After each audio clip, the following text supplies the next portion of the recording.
So hello fellow coin collectors, and this is Glenn back with another video on the penny from 1962. Today we're talking about the values of the pennies and the errors that you can find, as well as some other things. So this is a 1962 penny, and as you can see it has the kangaroo, and on the other side it has Queen Elizabeth II. So this coin was only minted at Perth, and it has a mintage of 34,851,000. And the book value for a coin that's in very good condition is $1. And if you want it to be an uncirculated coin, it has $35 for an uncirculated. Choice uncirculated, which would be an MS grade in the Sheldon system, which the US use, is $85. And if you wanted it to be a gem uncirculated, talk about $200. But in realistic, if you want it to be the current sale value, you need to take at least a half off that coin. So an uncirculated coin, you're probably talking at least $15 to $20. And as you can see, this one will later turn into an error. So this will be a lamination, and eventually it will start peeling along here, because this is where the metal is being contaminated. So these type of errors are okay. They're not rare. They're pretty common in the penny series. Also the rim, you can see the rim has a lot of problems. This one looks like it's got a line going through it. That's also common. And also, when you get coins that have virtually no relief around here, it's also common.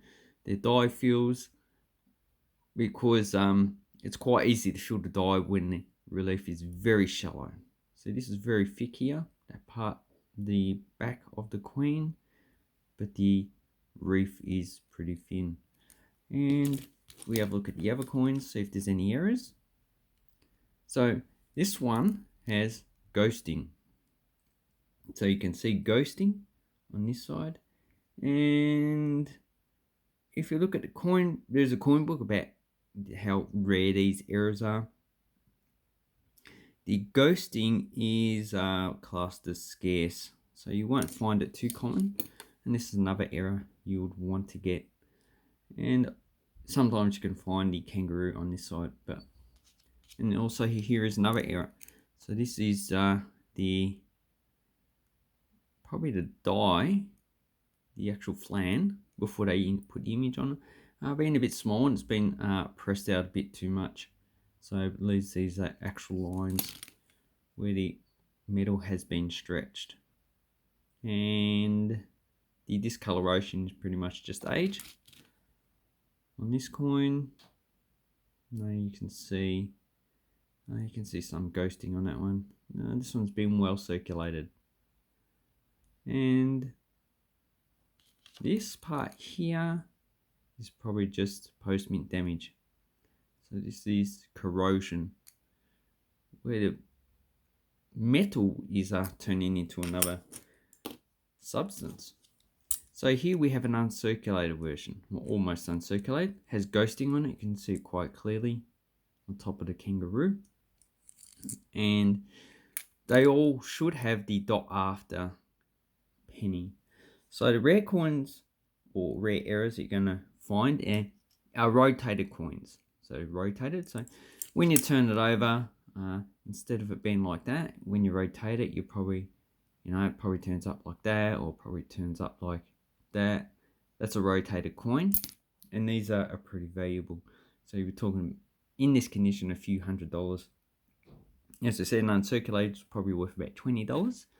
So rotated, at least $100 easy for an uncirculated coin. And if you get one that's in a circulated grade, that's a lower value.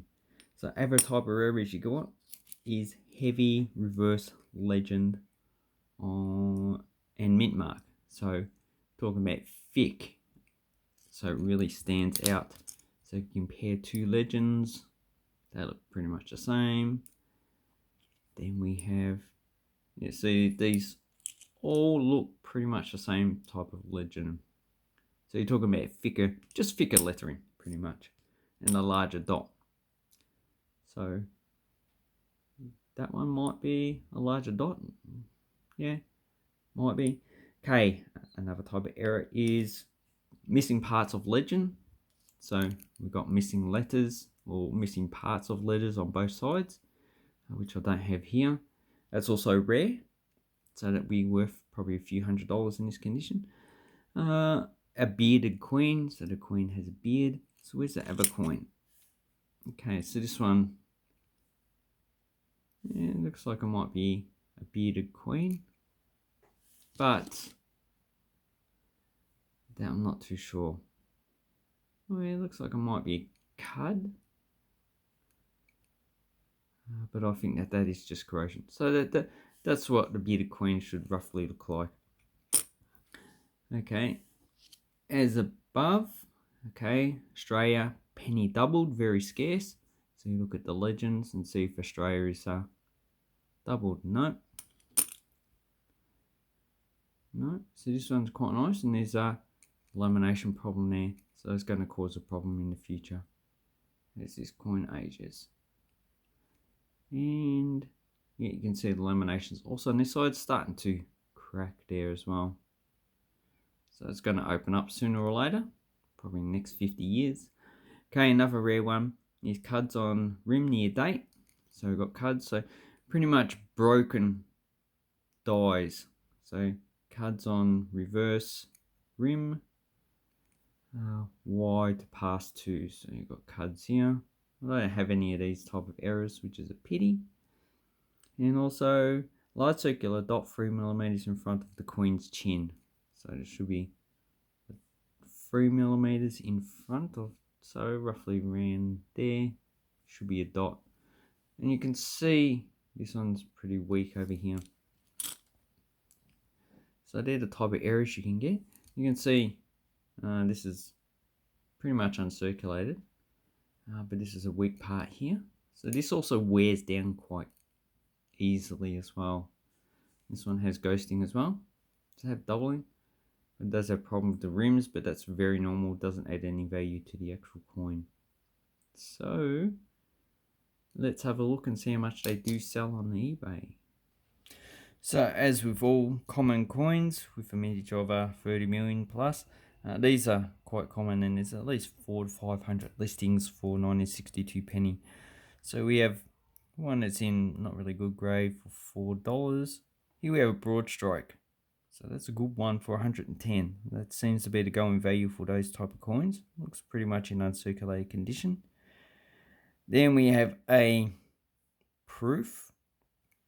So this has been graded by PCGS and $2,500. So there's not really that many proofs. I think it's like 1,000 or 2,000 proofs. So they're pretty scarce. I would say a rare coin. 1,500 is the limit to being rare. Underneath 1,500 it's rare. Over is common. And then we got some other ones. Polka Lot, another graded coin. MS 65 $64. So this is mint state 64. So pretty much a coin that doesn't have that much damage. Probably just like mint damage that's been caused by the mint. Then we have a mint last year, $5.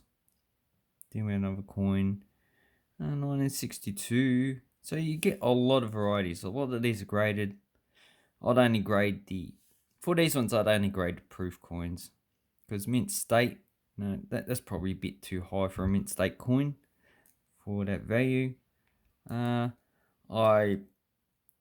Because the mintage is 34 million, it's just too common for it to have that much value in a mint state. Proof coin is a different thing, different mintage, different style of production. Okay, so now we have sold coins. So talk about pretty uncirculated for about $4 to $5. $3 to $4 without the postage. So you can see these not really going for high values. One went for $9, very fine. Yeah, that's probably overpriced. 18 coins went for $5. So if you want to choose a coin and pick it out, get one of those. Then we have two up.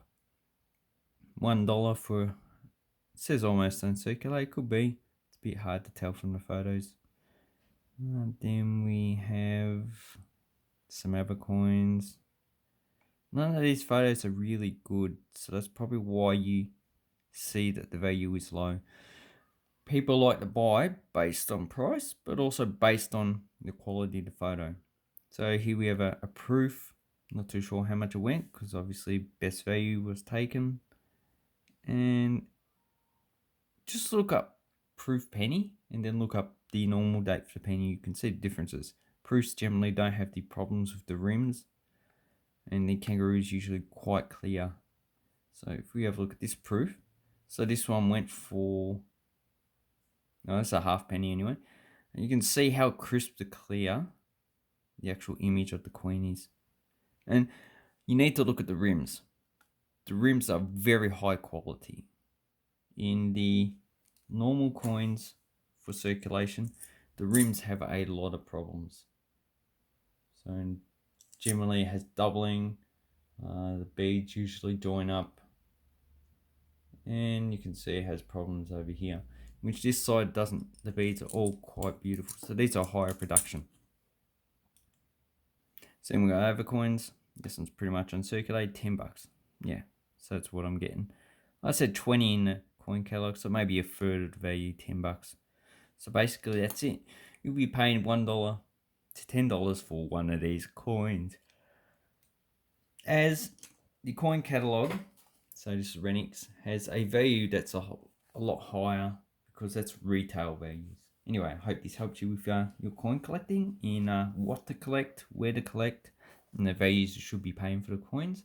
If you have any comments that you'd like to share with me, or maybe suggestions, leave it in a comment down below. And also, I have some links to eBay so you can have a look and see if you can find any of these coins for your collection. Anyway, thank you very much and have an awesome coin and banknote collecting time.